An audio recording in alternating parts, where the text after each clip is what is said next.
सारी ऐसी चीज़ें हैं जो आपको याद रखनी बहुत इम्पोर्टेंट है, आपको पता भी नहीं चलती है। तो आज मैं कुछ पॉइंटें बताऊंगी जो किसी भी टाइप की ब्लाउज हो, चाहे वो वी नेक हो, चाहे वो कॉलर वाले हो, चाहे वो बंद नेक वाले हो, चाहे डीप हो, कोई भी नेक का क्यों ना हो, उसके लिए इम्पोर्टेंट है।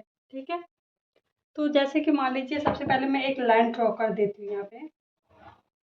ठीक है, ये हो गई हमारी चेस्ट शोल्डर की लाइन। ठीक है, तो अब मान लीजिए आपका शोल्डर है 12, ये हमारा फुल साइड है। ठीक है, ये किसी भी साइड का है। तो जब भी आपका जो भी आपका फुल शोल्डर है, जैसे कि मेरा मान लीजिए मेरा फुल शोल्डर है 14, 14 का हाफ हम ले लेते हैं, तो हाफ हो जाता है हमारा 7। ठीक है, तो हम 7 इंच पे एक मार्क कर देंगे। ठीक है, और आपने देखा होगा कि यहाँ से ऐसे राउंड होता है, यहाँ पे आपने देखा होगा कि ऐसे राउंड हुआ होता है। अभी मैं समझाती हूँ। ठीक है, और ऐसे हुआ होता है जब भी हम शोल्डर देते हैं, आपने देखा होगा। तो ऐसा क्यों होता है, आपने कभी सोचा? ये ऐसा इसलिए होता है क्योंकि जब भी हमारा शोल्डर हम लेते हैं, जितना भी कंधा होता है ब्लाउज के लिए, उसके पास ये डाउन शोल्डर जाना किसी भी ब्लाउज के लिए है, सभी के लिए कंपलसरी है। बट ये कंपलसरी नहीं है कि ये डाउन जाना कितना है, सबके लिए इक्वल है या नहीं, ये नहीं है। पर डाउन जाना है, इसको हम कहते हैं शोल्डर डाउन। अब किसके लिए है, किसके लिए नहीं है, अभी देखिए। अभी आपने देखा कि मैं यहाँ पे शोल्डर का लाइन लगाई हूँ, शोल्डर का जितना हमारा फुल शोल्डर होता है उसका मैंने हाफ लिया, फिर मैं 1 इंच पे डाउन गई। ठीक है, और इस तरफ से मैंने 2.5 इंच पे एक मार्क किया। ठीक है, और इन दोनों को मिला दिया। अब ये कब लेना है, देखिए जब भी आपकी नेक डीप होती है, कोई भी ब्लाउज में डीप होने का मतलब, देखिए डीप होने का मतलब ये है कि अगर आपका फ्रंट जो पार्ट है वो डीप है और बैक पार्ट बैक है, तो आपका जो फ्रंट वाला पार्ट होगा, जब आप उसकी ड्रॉ करेंगे तब आपको ऐसा लेना है, दोनों तरफ नहीं ले लेना है। अगर आपका बैक है तब उसका मेजरमेंट अलग है, डीप है तभी लेना है। अगर आपका दोनों तरफ डीप है तो दोनों पार्ट में ये करना है। अगर आपका एक पार्ट पे डीप है, चाहे वो फ्रंट हो बैक, तब आपको ये कंपलसरी है 2 इंच पे मार्क करना है, 1 इंच डाउन जाना है। बट अगर आपका पैक नेक है या आपका कॉलर वाला नेक है, कोई भी ऐसा गला जो बंद है, तभी आपको शोल्डर डाउन जाना है। पर कितना जाना है वो चार्ट के अकॉर्डिंग जाना है।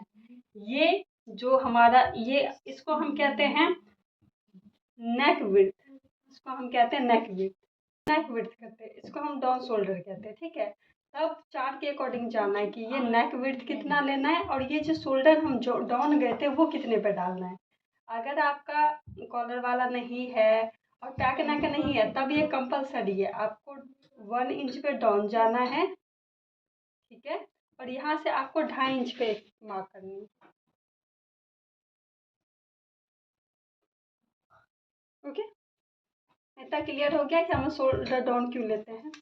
उसके बाद होता है माइनस किया हुआ शोल्डर, आपने ये भी देखा होगा। फिर ये मान लीजिए हमारा इतने तक पे था, अब हम ऐसे करते, यहाँ पे हम,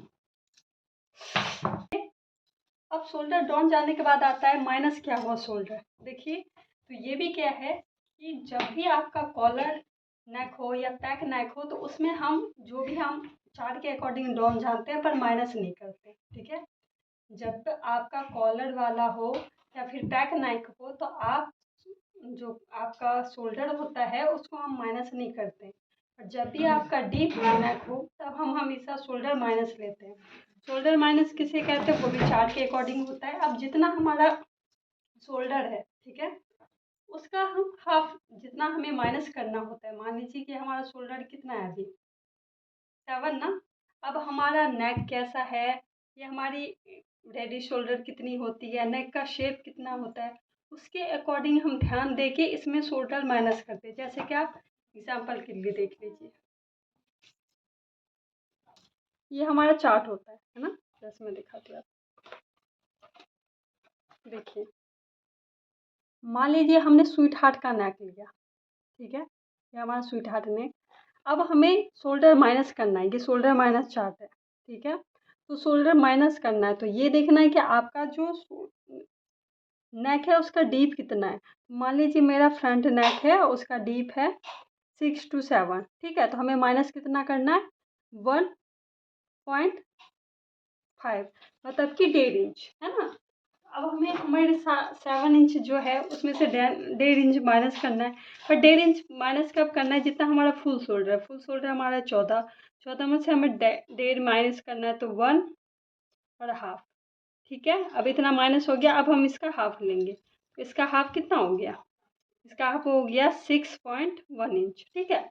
अब ये जो है यहाँ से जो हमारा ऑन फोल्ड होता है, यहाँ से हम 6.1 पे एक मार्क कर देंगे, ठीक है। और इसको हम इसमें मिक्स कर देते हैं, इसमें टच करवा देते हैं जो हमारा वो साइड है। अब ये जो लाइन है ये हमारी कौन सी लाइन हो गई, ये हो गया माइनस किया हुआ शोल्डर। ये भी एडवांस ब्लाउज के लिए है, क्योंकि अगर आप इतना पूरा शोल्डर लेंगे तो वो जाहिर सी बात है ब्लाउज गिरेगा ही नीचे में, वो टिका नहीं रहेगा। अगर आपका नेक है तो, अगर आपका कॉलर वाला है, पैक नेक है, तब वो इम्पोर्टेंट नहीं है, क्योंकि तब आपका वैसे में भी कॉलर है, पैक नेक है, तो गिरने का कोई डर नहीं है। ये दो चीज़ अभी मैं ये सिर्फ बता रही हूँ कि जब भी आप एडवांस ब्लाउज बनाते हैं तो क्या क्या मेजरमेंट लेने की ज़रूरत होती है। उसके बाद आता है चेस्ट लाइन। देखिए चेस्ट लाइन, आर्म होल, जैसे कि हम नॉर्मली ब्लाउज में आर्म होल निकालते हैं ना, तो इसको हम चेस्ट लाइन कहते हैं। वो कैसे लेते हैं, वो भी फॉर्मूला के अकॉर्डिंग लिया जाता है। जहाँ से आप शोल्डर डाउन जाते हैं, ठीक है, वहीं से हमें चेस्ट लाइन के लिए मार्क करनी होती है। तो नॉर्मली चेस्ट लाइन जो होती है, जो जैसे कि 28 से लेके 31 का जो चेस्ट लाइन है, उसका है कि जितना भी आपका चेस्ट का राउंड होता है उसको डिवाइड आपको 6 से करना होता है। और आपका गला अगर डीप है तो उसमें +1 करना होता है। तो सपोज करिए मेरा 31 है, ठीक है, तो उसको मुझे 6 से डिवाइड करनी है, जितना उसमें +1 करना होता है। तो एग्जाम्पल और जो भी आपका होता है वो आता है। तो मान लीजिए मेरा यहाँ पे 6 आया, ठीक है, 6 आया, तो जब जहाँ से हमने शोल्डर डाउन गए थे वहाँ पे मैं इंची टेप रखूँगी, 6 पे यहाँ पे एक लाइन कर दूँगी। अब ये जो लाइन है वो हमारा कौन सा लाइन हो गया, ये हुआ हमारा चेस्ट लाइन, ठीक है। अब यही लाइन से हम चेस्ट की मेजरमेंट लेंगे, ये हो गया हमारा चेस्ट लाइन। अब हमारा जो चेस्ट का मेजरमेंट होता है वो हम इसी मेजरमेंट से लेते हैं। अब जितना भी हमारा चेस्ट है उसको हम डिवाइड 4 करेंगे और यहीं से लेंगे, ठीक है। जैसे मेरा 7 है तो ये ऑन फोल्ड साइड से होता है, मैं तो अभी बस बता रही हूँ। तो यहाँ पे जैसे मेरा 7 होता है, 7 7.5 होगा 31 का चौथाई भाग, ठीक है, उसमें। बट इसमें हमें कुछ लूजिंग भी ऐड करना होता है, वो तो आपको चार्ट फार्मूला या ब्लाउज आप जैसे जैसे बनाएंगे वो पता चलेगा। उसके बाद हमें लेना होता है शोल्डर टू अपेक्स। वो हमें इन दोनों के सेंटर भाग से लेना होता है। जो हमने मैनेज किया हुआ शोल्डर हुआ होता है, यहाँ से जो इनका सेंटर भाग होता है, जो इसका सेंटर पॉइंट होता है, यहाँ से हम लेते हैं।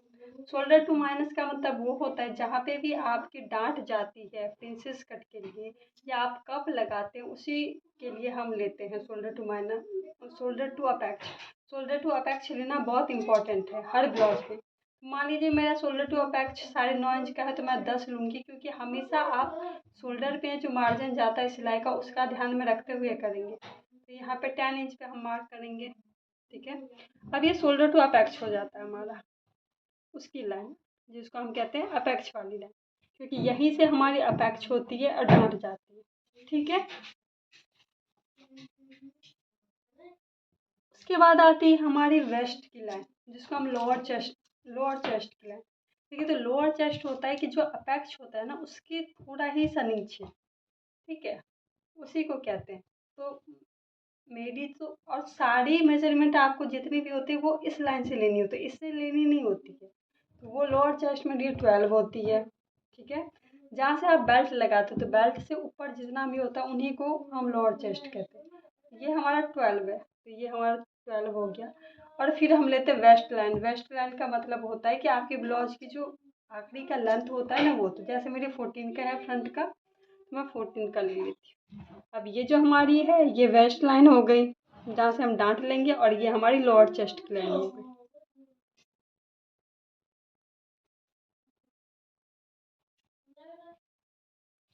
ठीक है।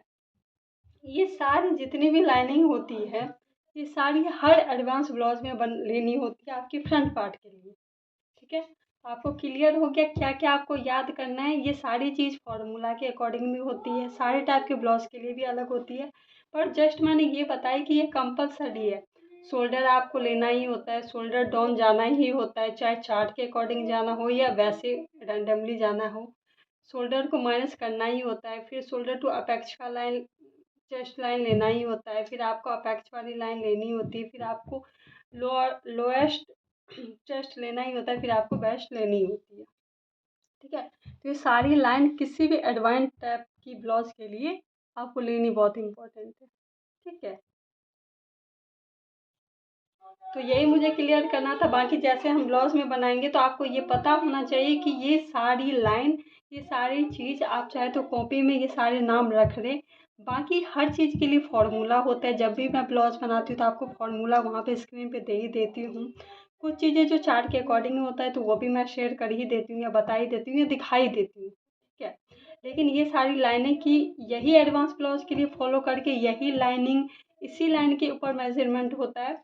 और देखिए बैक पार्ट में भी ये चीज़ सेम होती है, सेम होती है, बट हाँ चेस्ट नहीं होता, अपेक्स नहीं होता, वेस्ट लाइन तो होती है। ये और ये कंपलसरी है, ये लेनी होती। ठीक है, ये बैक साइड में ये लाइन लेनी आपको बहुत इंपॉर्टेंट होती है।